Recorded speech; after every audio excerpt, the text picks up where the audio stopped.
Let me paint a picture, and I want you to tell me if you recognize yourself in it. You meet someone, or maybe you've been with someone for a while, and somewhere along the way, you notice the dynamic shifting. They're less present, less responsive, less invested. And instead of stepping back, instead of creating space, instead of letting what is meant for you come towards you, you lean in harder. You text more. You show up more. You give more. You try harder. You make yourself more available, more understanding, more accommodating. And the harder you chase, the further they seem to drift. And here's the part that makes it so exhausting. You're not chasing them because you're desperate. You're chasing them because you care, because you see something worth fighting for, because walking away feels like giving up on something that could be real. But what if the chasing itself is the reason it keeps slipping away? What if the energy you're pouring into pursuing someone who isn't choosing you is the exact energy that's blocking what's actually meant for you? Welcome back to Inner Echoes Collective. If you're new here, I'm so glad you found this space today, because today we are going somewhere that is going to require you to be completely honest with yourself. We are talking about chasing, not just in romantic relationships, but in friendships, in family dynamics, in the way you pursue validation from people who were never going to give it, in the way you work harder to keep people who were never fully in. And more importantly, we are going to talk about what happens when you finally stop, when you put it down, when you choose yourself instead of the version of them you were exhausting yourself trying to keep. Stay with me, because this one is going to shift something. Section one, why we chase. Before we talk about how to stop, we need to understand why we start, because chasing doesn't begin with desperation. It begins with love, with hope, with the deeply human desire to not lose something that felt real. But underneath that love and that hope, there is almost always something else, something older, something that has nothing to do with the person you're chasing right now. Most people who chase learned to chase very early, in their first home, in the first relationships that shaped them, where love was inconsistent, where attention had to be earned, where connection was available sometimes and withdrawn without warning. And a child in that environment learns something that follows them into every relationship after. If I just try hard enough, if I just show up enough, if I just love them enough, they will stay. And so chasing becomes a love language, not a healthy one, but a familiar one. The language of, I will prove to you that I am worth choosing. The language of, my effort will eventually change the outcome. The language of, if I stop trying, it means I didn't love them enough. But here is the truth that changes everything. The right love will never require you to chase it. It will come towards you, not because you performed perfectly, not because you proved yourself enough, but because you were chosen freely, without you having to exhaust yourself to make it happen. Section two, what chasing actually costs you. Let's talk about the price, because chasing has a cost that most people don't fully account for until they're completely depleted. The most obvious cost is energy, the mental energy of constantly monitoring where you stand, the emotional energy of interpreting every text, every tone, every silence, the physical energy of showing up for someone who is half in. But the deeper cost, the one that matters more, is what chasing does to your sense of self. Every time you chase someone who is not choosing you, you are sending yourself a message. I am not worth choosing as I am. I have to earn this. My presence alone is not enough. And the longer you chase, the more deeply that message gets embedded in the way you see yourself, until you start to believe that effort is the only love language you have, that you have to work for everything, that rest is giving up, that standards are the reason you're alone. But that is not the truth. That is the cost of chasing disguised as a belief about your worth. And you have been paying it for far too long. Section three, the difference between effort and chasing. I want to make an important distinction here because I know what some of you are thinking. But shouldn't I put effort into relationships? Isn't fighting for someone a sign of love? Yes, effort matters. Real love requires showing up, choosing someone consistently, working through difficulty together. But there is a profound difference between mutual effort and one sided chasing. Effort looks like both people showing up, both people communicating, both people choosing each other even on the hard days.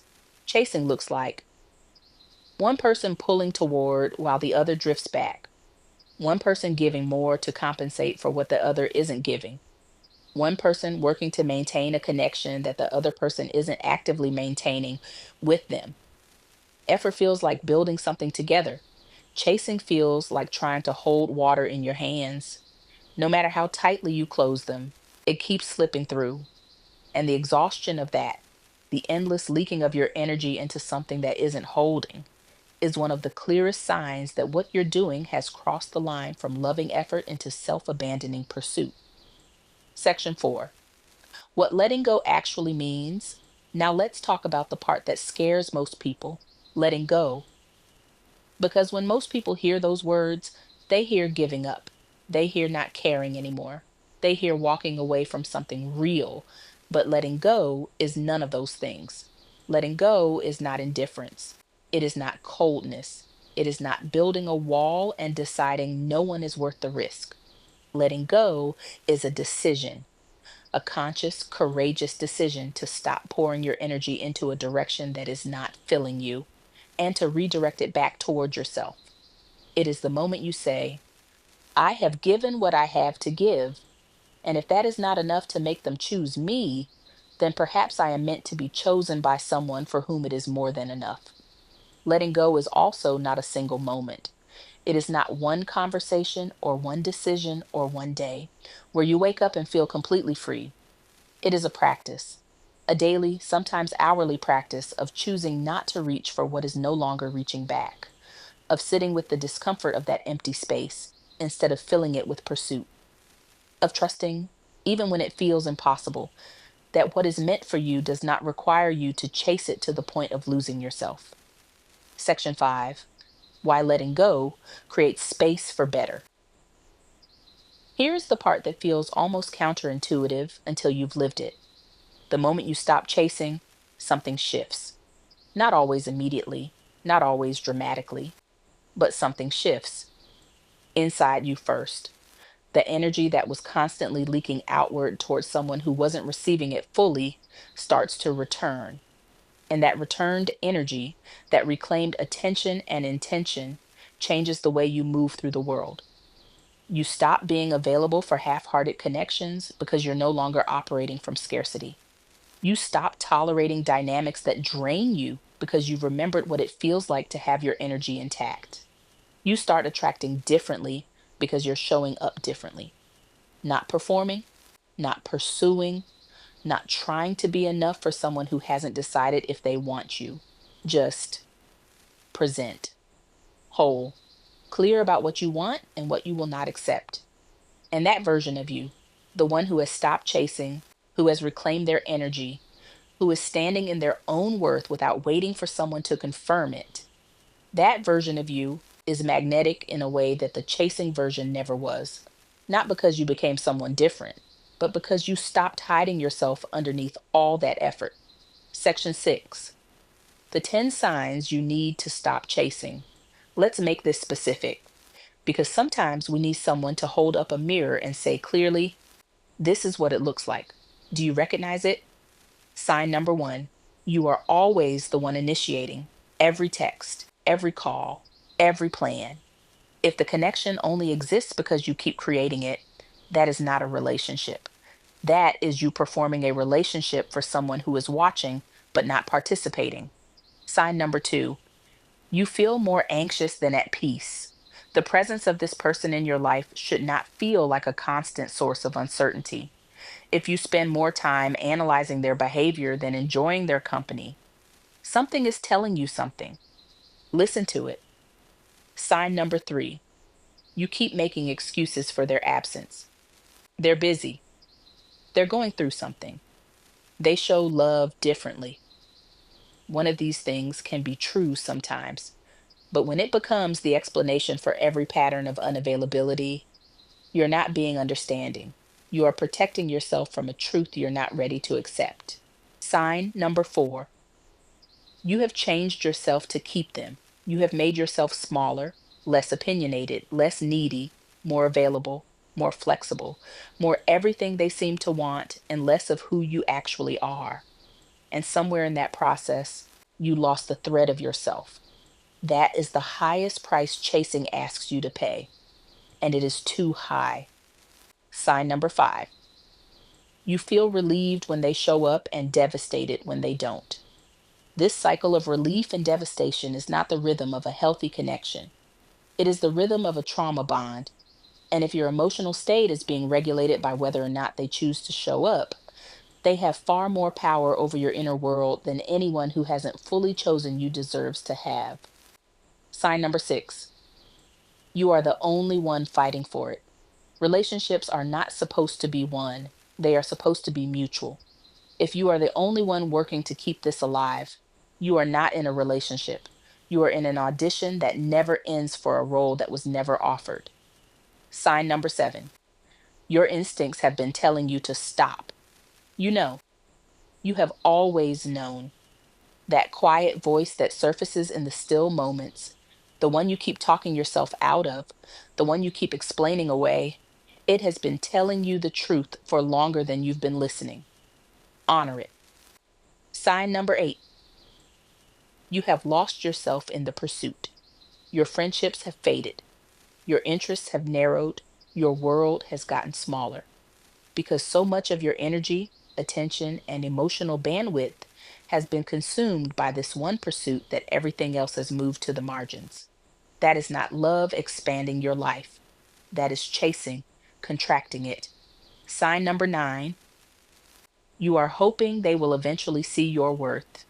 If you are waiting for someone to finally recognize what you bring, to wake up one day and realize what they almost lost, to see you clearly after consistently choosing not to, I want to say this gently but directly. Worth is not recognized by people who are not ready to see it. And waiting for them to be ready is not loyalty, it is self abandonment dressed as devotion. Sign number 10: you feel exhausted but can't stop. This is the one that breaks my heart the most because it is the most honest. You are tired, genuinely, deeply tired, not just of the relationship, of the version of yourself you have to be inside of it. The ever giving, ever trying, never quite enough version. And you know you should stop.